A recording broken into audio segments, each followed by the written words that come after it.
there are some people that have full access to capital. There are some people that have average access to capital, and there are people like us that we don't have access to capital.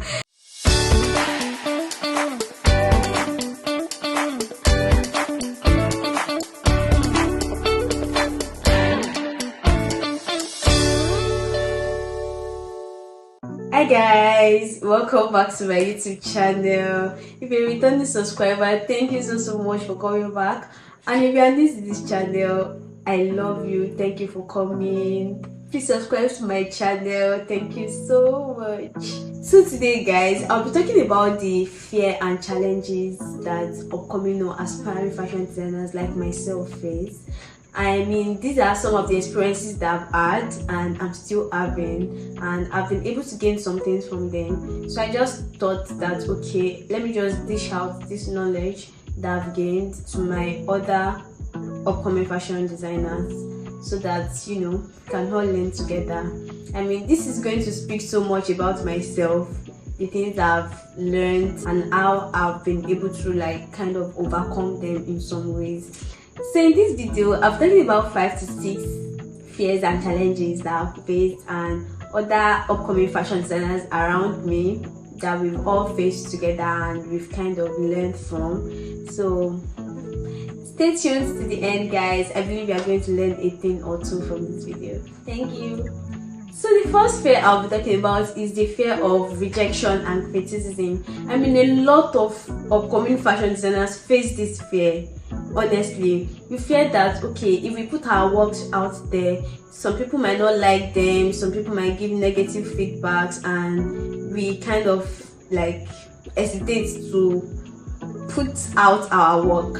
It is really a big deal, and I literally battled with it for a very long time, and in some cases I still battle with it, because definitely there are some times that you probably make a design and you be like, should I share, should I not share? No, I don't want to share. I don't know what other people would think about this. I don't know what other people would say about it. But really, you cannot do without rejection or criticism. So to overcome this fear, one thing you should have at the back of your mind is that criticism is an opportunity for you to improve yourself, for you to develop or kind of redevelop your skill, and for you to grow.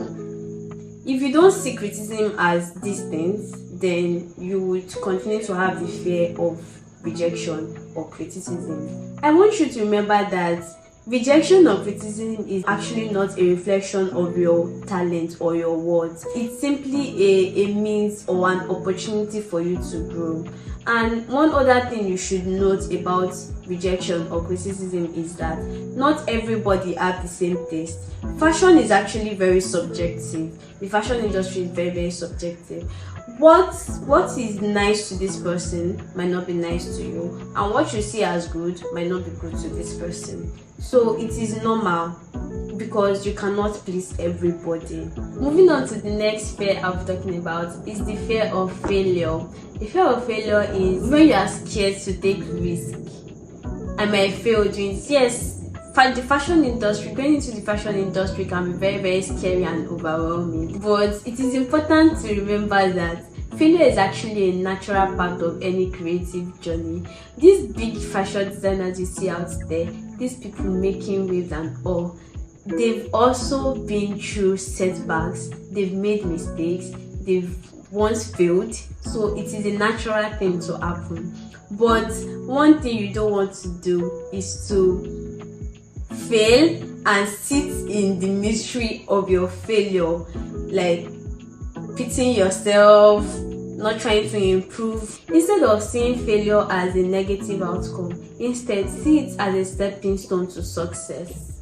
Another way you can overcome the fear of failure is setting realistic goals and objectives. Set goals that you can achieve. Yes, they say that set goals that scare you. If your goals don't scare you, they are not good, or whatever, however they say it.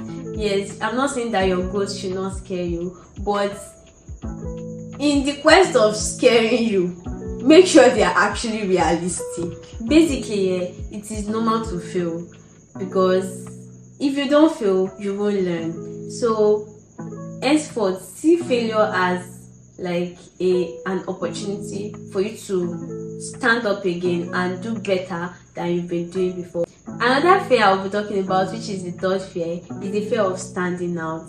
The fear of standing out is a kind of fear that comes when you kind of have a unique style and you feel like people might not like it because it is different from what is in vogue or something, I don't know, and you just give up on your idea. I've never experienced this kind of fear before, but I have people around me that have experienced this kind of fear, and I don't know, I feel like it comes from the desire to fit in and do what every other person is doing. Dare to be different. If you have an idea that is totally different from what other people are doing, go for it. When you come up at first, people might not like it, but one thing you should know is that on the long run, people will buy the idea. One way you can overcome this fear is to embrace your individuality. Embrace your distinctiveness. See it as a strength rather than a weakness. Appreciate the fact that yes, I actually have something that is different from what they are doing out there. Embrace your individuality. Embrace your unique idea. One thing you should also take note of is clarity. Clarify what makes you different. Clarify why your work is special. I feel like this clarity will give you a sense of purpose and confidence in your individuality. One more thing about overcoming the fear of standing out is shifting your perspective on judgment. Instead of fearing judgment, focus on attracting the right audience that appreciates your work and embrace the idea that diversity and different styles are what make the industry vibrant and exciting. So why should you try to fit in to what everybody is doing? You can dare to be different. And yes, why dare to be different? Start small. Begin by incorporating elements of your unique styles in smaller ways. And as you gain confidence and feedbacks, then you begin to take bolder steps in expressing your individuality more prominently. So guys, the next fear that I'm talking about, which is the fourth fear, is the fear of financial instability. First of all, what is financial instability? Financial instability is like a situation where you are so uncertain about your financial resources and your stability financially. See, the financial aspect of fashion industry can be very, very intimidating. Why? Because there are some people that have full access to capital. There are some people that have average access to capital. And there are people like us that we don't have access to capital. I won't be addressing people that have full access to capital, and I won't be addressing people that have average access to capital. I'll be addressing the third category. What you can do to overcome this fear is basically to start with what you have. You have a sewing machine already. Start with what you have. Don't feel pressured. Don't push yourself out to go and get business loans or whatever. I'm not saying you should not get business loans. There are people that get business loans and it works for them. But before you get any business loan, make sure that you have a realistic business plan and you have a budgeting and management plan. But the best way to overcome this fear of financial instability is to start small and grow gradually. The last fear I'm talking about, which is the fifth fear, is the fear of self-doubt. I mean, the fear of self-doubt is a very, very common issue among upcoming designers, and I also have that fear too. So it is totally normal to doubt yourself. Like I said, I also suffer from this fear. I suffer from it a lot, and the things I've learned so far that has probably helped me to manage or to kind of overcome the fear are actually few, but I'll share them.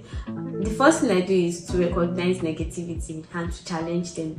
You recognize the things that the negative thoughts that bring up self-doubt in you, and you challenge them, you challenge their validity, and you try to make use of positive and empowering affirmations to beat down those negative thoughts or mindsets. One thing that will also help is embracing continuous learning. Try to learn continuously, develop your skill, improve yourself. I mean, if you embrace continuous learning and you learn, you improve, you grow, you would tend to like be more confident in your abilities, and that will kind of kick out self-doubt in a way. Just like failure, self-doubt is also a natural part of any creative journey. It is normal, it's totally normal to experience self-doubt. So guys, this is the end of today's video, and this topic is actually very interesting. We might continue this discussion in another video, probably. We might continue it in another video, but for now guys, I would love to stop here.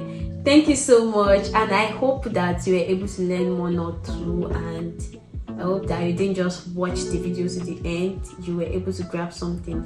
If there's anything you want to talk about in the comment section, you can always reach out, type it, and I would always reply you. And if there's any video that you would want me to do, maybe about a particular topic that is fashion related, you can also reach out to me on my Instagram page, or you can make a comment here on YouTube. I will try my best to do something and come up with something about it. So guys, thank you so much. Thank you. If you watch these videos to this point and you still did not subscribe, I don't know what to tell you, but please subscribe to my channel. Thank you so much guys. See you in my next one. Bye.